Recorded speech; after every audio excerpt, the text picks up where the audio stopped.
además al secretario general y diputado del Partido Colorado, Adrián Peña. Bienvenido, un gusto recibirlo. Muchas gracias por la invitación, un gusto realmente compartir en las últimas horas se señala que el Comité Ejecutivo del Partido Colorado está estudiando la posibilidad de impulsar un referéndum contra el artículo 15, que ya vamos a retomar y explicarle a la gente de qué se trata. Esta iniciativa que surgió en el Poder Ejecutivo contó con el apoyo del diputado Fernando Amado, por eso el Frente Amplio confirmó mayoría para poder aprobarlo. Implica que el gobierno puede postergar el pago de una sentencia judicial por encima de los 10 millones de dólares, ¿no? Porque tampoco es para todas las sentencias judiciales, pero sí por encima de 10 millones de dólares lo puede postergar para un ejercicio siguiente, ¿no? Bueno, o por lo menos para ser analizado en la rendición de cuentas del ejercicio siguiente, o sea que para 2 años después. Exactamente. Una sentencia que alguien gane hoy se analizaría en la próxima rendición de cuentas y se aplicaría en el 2019. Una sentencia ganada, es decir, alguien que venga con cumplido todos los procesos que deben realizarse en la justicia, es decir, con sentencia firme, es decir, alguien que hace años arrancó un juicio y tiene derecho a cobrar hoy, debiera ser incluido en la rendición de cuentas del 2018 para hacer pago en el 2019. Y ustedes dicen, bueno, esto es inconstitucional. Bueno, eso es clarísimo y va a quedar demostrado, porque cuando se apruebe el artículo 15, lo primero que van a hacer los damnificados es presentar el recurso de constitucionalidad. Eso es clarísimo, y como el 733 ya fue declarado inconstitucional por la Suprema Corte de Justicia, es decir, el 733 es el artículo anterior que se presentó la ley de presupuesto. Esto lo enmienda, lo mejora, pero no lo cambia en su forma y en su espíritu. Sí, pero por lo cual va a ser declarado claramente inconstitucional. Eso va a ser prueba en cuestión de meses. Pero a ver, entiendo lo que usted plantea, ¿no? Pero también del lado del Estado, uno entiende que es necesario este tipo de herramientas en un mundo globalizado. Mire, por estas horas, ayer se conoció que Petrobras le va a iniciar juicio al Estado uruguayo, un juicio por 75 millones de dólares. Esto que le pasa al Uruguay le está pasando a todos los estados latinoamericanos con todas las multinacionales. Por ejemplo, multinacionales petroleras que contaminan el medio ambiente, son denunciadas por los estados. Y estas empresas van a tribunales internacionales y dicen el Estado tal o cual violó mis derechos, y entonces interpongo un recurso. Y muchas veces en los tribunales internacionales gana. Y los estados tienen que pagar 100 millones de dólares, 200 millones de dólares. Bueno, si el Estado pierde, es decir, si el Estado debe pagar un daño millonario es porque hizo un daño millonario. Y el Estado es el primero que debe cumplir. Pero yo le cuestiono eso. Mire, en los tribunales internacionales de comercio, por ejemplo, el comercio está por encima de la salud. Por ejemplo, el comercio está por encima del medio ambiente. Entonces, algo no hizo mal los estados. A ver, son los tribunales a los cuales el Uruguay se somete, ¿no? Estoy de acuerdo también en eso, es cierto. Entonces eso es lo primero que tenemos que respetar, que son las reglas de juego. Yo creo que acá se está armando una falsa oposición. Yo no creo que esto tenga que ver con los juicios de las multinacionales. Eso tiene que ver con los 40 millones de dólares que tienen que pagar los judiciales. Es bien claro. Y es un problema de plata. Es un problema de plata. Es que el gobierno quiere dilatar el pago de esto que está debiendo. Tienen sentencia firme, no solo los judiciales, sino también funcionarios policiales, por ejemplo, que tienen juicios ganados, que han hecho en masa sus juicios y han ganado, y la justicia ha determinado, y ahora el Poder Ejecutivo, utilizando al Legislativo, genera un artículo de una ley para incumplir una sentencia judicial. Eso es no respetar la separación de poderes, eso es no respetar el ABC del sistema republicano. Entonces lo primero es lo primero. Hábleme de millones de dólares, lo que quiera, pero lo primero en un sistema republicano es respetar eso. Eso es clarísimo. Usted dice, esto no lo hace el gobierno por las multinacionales, sino en este caso particular lo hace. Si el gobierno lo viene haciendo desde el 2015, desde la ley de presupuesto, y nunca se había hablado de los juicios de las multinacionales. Esto surgió ahora porque aparentemente el juicio de Aratirí, con la cantidad de errores que se mandó el gobierno anterior en ese sentido, y ahora aparentemente desde ayer el juicio de Petrobras. Pero eso no es el tema. No, pero son los temas. El tema importante es la institucionalidad, el tema importante es la separación de poderes. Si uno entra a erosionar eso, no sabemos dónde terminamos. Esto es, no hay plata, no hay nada que justifique eso. Luego se verá, el Estado uruguayo siempre pagó. En el año 2002, en la peor crisis de la historia del Uruguay, jamás se le ocurrió al gobierno de Jorge Valle con todo lo mal que pasamos, inventar un recurso de esto para no pagar. O sea que lo primero es lo más importante, porque si no tenemos la idea o claramente establecido qué es lo que está primero, en la jerarquía de importancia de los temas y los problemas y las cosas a respetar, lo primero es la república. Es como dice mi amigo Pepasqué, somos república, no seremos nada. Entonces primero tenemos que separar eso. Y eso para nosotros es fundamental. Luego se verá lo de los juicios. El Uruguay tendrá 1000 formas de ver cómo paga, porque va a honrar sus cuentas como las honró siempre. Y si el Estado hace negocios con multinacionales y asume y acepta que determinados tribunales internacionales son los jurisdiccionales, deberá respetar sus decisiones. Y si no, que no los haga. Pero son decisiones que toma el Estado uruguayo. Son complejas las reglas de juego, ¿no? Porque por un lado uno tiene que aceptar... Bueno, pero el Uruguay es libre de no acordar en ese marco de esa regla de juego. Si el Uruguay las aceptó para instaurar determinado tipo de negocio o recibir determinado tipo de inversiones, luego debe aceptarlas. Y si no, no hacerlo antes. Porque pasa por asumir sus responsabilidades. Uno se somete a determinados tribunales que los aceptó. Entonces, bueno, creo que eso es fundamental. Y fíjense que esto está trayendo consecuencias aún mayores de las que uno pensaba, porque hoy se está hablando de la calificación del Uruguay a nivel internacional por la cuestión del artículo 15. Salió el domingo en artículos de prensa que a nivel internacional las calificadoras están estudiando toda esta cuestión que tiene que ver con la seguridad jurídica en relación a este artículo que se votó. O sea que el tema no es menor. Es un tema... pero ese tema es secundario absolutamente para nosotros. Acá es un tema de principios. Hay cosas que no se negocian. Y usted dice, Amado no debió aceptar este acuerdo. Cometió un error a criterio del Partido Colorado. Yo no comparto en este punto en particular la actuación del diputado Amado. Eso es claro. Por eso votamos diferente, ¿verdad? Hay una diferencia en la forma, en todo esto que estamos hablando desde el punto de vista formal. Hay una cuestión en el fondo que tiene que ver con el espíritu del artículo 15, que es inconstitucional, que es antirrepublicano, que afecta al derecho de igualdad, ¿verdad? Y también en el procedimiento que llevó el diputado Amado adelante. Si bien es verdad que él en la noche anterior me lo informó, y yo pude avisar a todos mis compañeros de bancada, y todos estuvimos informados antes de que la prensa y todo lo demás, ¿verdad? O sea que, pero no fue la instancia ideal, digamos. La instancia ideal hubiese sido haber conversado, haber dialogado, haber intercambiado y ver si podíamos llegar a algún punto de acuerdo.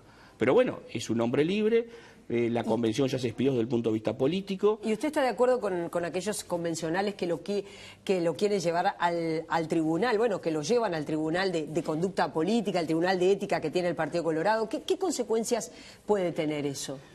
Primero, no estoy de acuerdo. No estoy de acuerdo. Yo creo que acá la diferencia fundamental y central es política.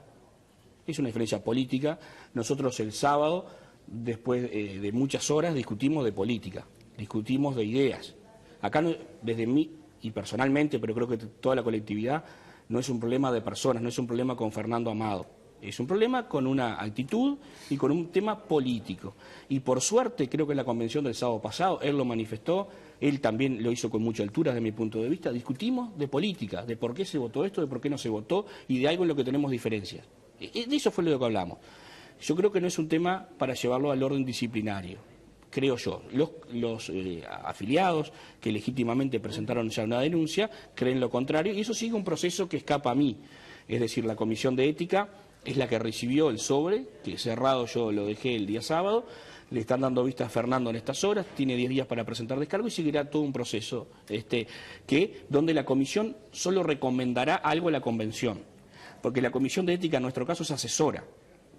Es decir, no recomienda. Es vinculante, digo. No es vinculante, asesora, saca una resolución, asesora. Puede también archivar, ¿verdad? Es todo un proceso. Puede también no dar curso a la denuncia, que considera que no hay mérito, y archivarla. Puede pasarla a la Convención con determinada recomendación. Pero el cuerpo, la Convención, que es soberana en el Partido Colorado, podrá decir, hacemos lo que recomienda la Comisión de Ética o cualquier otra cosa. Pueden ir del apercibimiento, que es la sanción más leve, a la expulsión, que es la sanción más grave. La expulsión necesita 400 votos de 600. 2/3 de la totalidad de la Convención. Así que bueno, eso se verá, ¿no? Es un escenario poco probable, por no decir imposible. Que además es un escenario para mí no deseado. Ajá. Ayer porque yo quiero a Amado y a su grupo, Ballistas Orejanos, dentro del Partido Colorado. Y haciendo el trabajo que están haciendo, que me parece que es un buen trabajo. No hay por cierto, ¿usted cree que no hay votos para expulsarlo? No creo que lleguemos a esos votos, habrá que verlo. Pero tampoco creo que sea el ánimo que hoy reina en el Partido Colorado, el ánimo mayoritario. Pero La instancia está abierta y eso lo resolverá la convención. Yo no puedo hablar obviamente por ella, cuando se cita en su momento, si es que se cita, si es que el comité de ética lo recomienda. Pero creo que acá tenemos que aprender también a ir, todos también, Amado, tenemos que ir aprendiendo a ir avanzando en la diferencia, ¿no? En la diversidad, que sí que es importante. Entonces tenemos que ver cómo vamos articulando esos mecanismos en el entendido que es claro que en algunos temas, como pasó en no vamos a pensar lo mismo. Pero no hay que alarmarse por eso, no hay que escandalizarse por eso. Muchas veces, desde mi punto de vista, muchas veces el Partido de Colorado ha tenido en sus filas diputados que votaron diferentes, senadores que votaron diferentes. No es la primera vez, ha sido algo muy común en la historia. Acá hay un artículo que es muy polémico, ¿no? Y que tiene que ver con nuestros principios y por eso ha generado todo este debate. Ayer en una entrevista que concedió en el diario El Observador, Amado dijo que el empresario Francisco Sanabria, exdiputado suplente del Partido Colorado, por el departamento de Maldonado, con prácticas mafiosas había comprado dirigentes del Partido Colorado. ¿Usted está en conocimiento de eso? Cuando ocurre este tipo de información, ¿cuál es ¿Se le piden, bueno, la información al legislador? ¿Se investiga? ¿Cómo? Porque no es una afirmación menor decir que se compran... No lo había... Me acabo de enterar de esas declaraciones. La actividad, digamos, yo no creo que tanto de Francisco, sino del padre de Francisco, era algo que por ahí se había comentado o algo que siempre se habló, según me cuentan en el Partido Colorado. Yo tengo 41 años, no conocía a Wilson y conocí a Francisco, que era suplente y alternaba, lo vi un par de veces. No tengo cómo fundamentar si existieron o no ese tipo de prácticas. Que han habido prácticas clientelistas en la política uruguaya, lo ha habido, sí, las rechazamos, sí, no solo en el Partido Colorado. Puede ser uno de los casos, pero Fernando viene del Foro Ballista, es decir, viene de un origen común, digamos, con Francisco, lo conoce de antes, digo, y quizás tenga más elementos. Sí, es cierto que Fernando Amado siempre cuenta que la política no empezó con Vamos Uruguay, sino que empezó en el Foro Ballista, cuando el líder era Julio todos María empezamos Sanguinetti. en algún lado. Yo empecé en la lista 15, conozco más de la lista 15 que del Foro Ballista, todos tenemos algún origen. Bueno, Fernando comenzó a militar ahí y luego ingresó a Vamos Uruguay. Creo que tiene mayor conocimiento de causa en este tema que yo. Usted dice, si tiene elementos, los deberá presentar. Sí, obviamente. Respecto, se está dando una situación por estas horas. Por cierto que hay prácticas que el Partido Colorado tuvo en tiempos en que fue gobierno que no le hicieron bien. Es decir, nosotros incluso se expulsó a gente del partido en su momento, eso está claro, ¿no? No es decir, no sé si pasó algo o no pasó. Bueno, sí, hubo un tiempo en que quizá algunos actores no honraron la rica tradición colorada, eso sí pasó. Y también, lamentablemente, pasa en otros partidos, porque bueno, estos temas son transversales a la actividad política, no son patrimonio de un partido o de otro, como ha quedado demostrado, ¿no?, en estos años. Hay como situaciones diferentes que hoy están planteadas, una de ellas vinculada con el partido de gobierno y la figura del vicepresidente de la República, que tiene una dimensión, y otra lo que está pasando también con un diputado, un colega suyo, como es el caso de Esquerra, que alcoholizado atropelló a una mujer. El Partido Nacional ha dicho hay que esperar el pronunciamiento de la justicia. También desde el Partido Nacional ha surgido un proyecto del senador Lacalle Pou, que ha dicho, bueno, en realidad para delitos comunes los legisladores no deberían tener fueros. ¿Qué piensa usted sobre este tema? Bueno, los fueros son de la Cámara, no son del legislador, ¿verdad? Sí, la Cámara los puede levantar o no levantar. ¿No? Eso puede pasar en la medida que el juez lo pida y la Cámara se puede despedir. Ha pasado, de hecho ya ha pasado ya ha ocurrido en el pasado reciente, no hace tanto tiempo. Los fueros se generan como una garantía para los legisladores para el buen ejercicio de la política y tratar de evitar que puedan haber determinadas presiones o que puedan haber determinadas influencias que los perjudiquen en tanto su actuar o en su trabajo libre a la hora de trabajar en política. Quizá para determinados tipos de delitos no es necesario que esto exista. Sinceramente, si me pasara a mí en lo personal, en situaciones de este tipo trataría de no ampararme en los fueros, esa es la realidad. pero es una situación personal. ¿Usted cree que los fueros deben existir? ¿Que ese proyecto podría ser complicado? Yo creo que deben existir determinadas garantías para quienes trabajan en política. Hoy, por suerte, creo que el Uruguay goza de buena salud en la democracia, ¿verdad? Que eso es responsabilidad de todos los uruguayos, gracias a todos los uruguayos y gracias a todos los actores del sistema. Nadie se siente amenazado, creo yo, por trabajar en política o por ser oposición, por ejemplo. Pero si esas cosas cambiaran, hay determinados resguardos, como hubo en su momento cuando se genera esto, para que la gente pueda dedicarse a la política y saber que no va a ser atacado desde el poder o desde quien ostenta momentáneamente una situación privilegiada de poder para ir contra ellos, por lo que piensan, ir en contra de las personas por lo que piensan. Creo que esos resguardos es natural que existan y está bien que existan. Quizá no para todos los delitos, ¿verdad? En el caso del diputado Ezquerra me consta que él ha reconocido su error, su grave error, y bueno, está a la espera de la justicia. No sé si la justicia determina alguna cosa, yo no sé si él piensa pararse en los fueros. Lo conozco, se me ocurre que no. ¿Usted considera que debería renunciar por lo que pasó? No, creo que no. Creo que tiene que hacerse cargo de sus responsabilidades en el ámbito que se establezca. Si la justicia determina, qué sé yo, determinada sentencia, para mí debiera cumplirla sin que eso implique su renuncia. Es decir, habrá que ver qué es lo que la justicia determina, ¿verdad? Pero no creo que eso lleve a una renuncia en el ámbito político necesariamente. Sí es una gran responsabilidad, sí las personas públicas tenemos que marcar el ejemplo, digamos, y ha sido un gran error. Ha sido un gran error que por suerte no tuvo consecuencias mayores, como él lo ha señalado, ¿no? Hasta es lo que yo conozco hasta este momento. No creo, conociéndolo, que él quiera pensando a pararse en los fueros para esquivar alguna responsabilidad. No creo que sea el caso de él. Y usted dice, los fueros deben permanecer como están y en todo caso que sea la Cámara la que tome decisiones sobre el legislador. Eso por un lado. Y por otro lado, bueno, usted dice, no cree que Ezquerra se ampare en los fueros para no asumir sus responsabilidades. Usted integra la Comisión de Transporte y Obras Públicas. Hoy el ministro Rossi, el ministro de Transporte, va a presentar información sobre el proyecto, la tercera planta de UPM. ¿Cómo está viendo las negociaciones que ha llevado adelante el gobierno? Porque desde el gobierno se ha dicho, bueno, si todavía no se ha concretado es porque efectivamente Uruguay se paró en poner condiciones desde el punto de vista económico, pero también medioambiental. Bueno, lo que sabemos es poco. La información que tenemos es muy poca, por lo tanto sería casi que temerario hacer juicios de valor porque no tenemos la información suficiente. Sí esperamos que el gobierno defienda esos extremos que acabas de señalar. Es decir, el riesgo medioambiental yo creo que es importante. No es una planta instalada ahí en el Río Negro, no es lo mismo que las plantas instaladas en el río Uruguay. Por otro lado, también que todo lo que recién hablábamos de los convenios que el Uruguay firma para atraer inversiones, ¿no? Claro.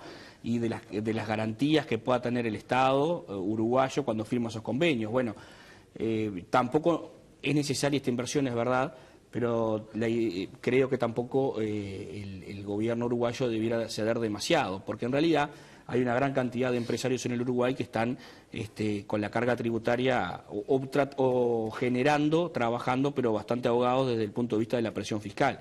Entonces, si decimos mañana en una reunión quién quiere los beneficios de UPM, todos van a levantar la mano. Por los beneficios de UPM yo también invierto en esto, en lo otro, en aquello. Es decir, creo... También es cierto que la ley de inversiones prevé determinados beneficios de acuerdo con la cantidad, por ejemplo, de mano de obra que uno crea. No es lo mismo generar 20.000 puestos de trabajo que generar 8. Aunque los 8 son muy importantes, hay que reconocer que, bueno, que 20.000 tiene en una plaza como el Uruguaya mucha fuerza. Ese es el efecto inmediato, pero luego el aporte real en fuentes de trabajo, lo sabemos bien que la planta de celulosa tampoco es tanto.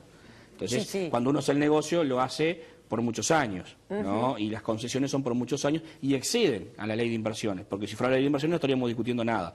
Estamos hablando de otras concesiones que no están previstas en la ley de inversiones o que exceden esa ley. Yo digo, es bueno que la inversión venga, hay que ver cómo se va a hacer todo, hay que ver, hoy nos estarían presentando el plan, digamos, para el desarrollo del transporte ferroviario y ver cómo se transportaría esa pasta de celulosa hacia el puerto de Montevideo. Tampoco tenemos idea de qué es lo que se va a hacer, cómo se va a presentar, cuáles son los costos, quién lo va a pagar. Quizá hoy tengamos algún insumo más, ¿verdad?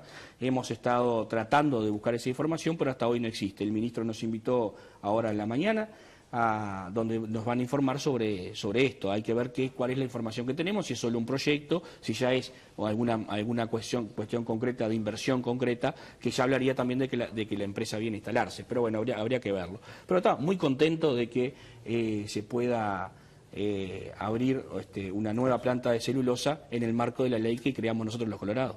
Sí, que hace 30 años. Sí, exactamente. Porque para que haya planta ahora tuvo que haber árboles. Y para que haya árboles plantados tuvo que haber una ley. Y esa ley quizás la hicimos nosotros. Quizás no fue bueno desarticular el ferrocarril, porque es como contradictorio, ¿no? Por un lado plantamos árboles, apostamos a la forestación, y por el otro lado desarticulamos el ferrocarril, que era la forma de sacar esos troncos. Mire, y hoy se ha complicado. Le hice una pregunta más buena. No, lo del ferrocarril está muy bueno. Lo del ferrocarril quizás fue una decisión equivocada en su momento, y de ahí para adelante erró todo el mundo, porque hasta hoy venimos en un continuo proceso de deterioro y desmantelamiento de AFE. Después que se desarticuló, no se pudo volver a articular, todo lo que se ha planteado no ha funcionado. Y creo que lo peor de toda esta historieta es lo último, que es la creación de SELF, que es esa empresa, otra empresa más, pública, pero bajo el derecho privado, que no nos permite controlar, que es una empresa de AFE y de la Corporación Nacional para el Desarrollo, que tiene el récord histórico, pero por lo bajo, de la cantidad de toneladas transportadas por año, ¿no? O sea, está en el mínimo histórico de toneladas transportadas. Estamos subsidiando a AFE por un lado, que traslada hacia SELF esos subsidios que paga la sociedad.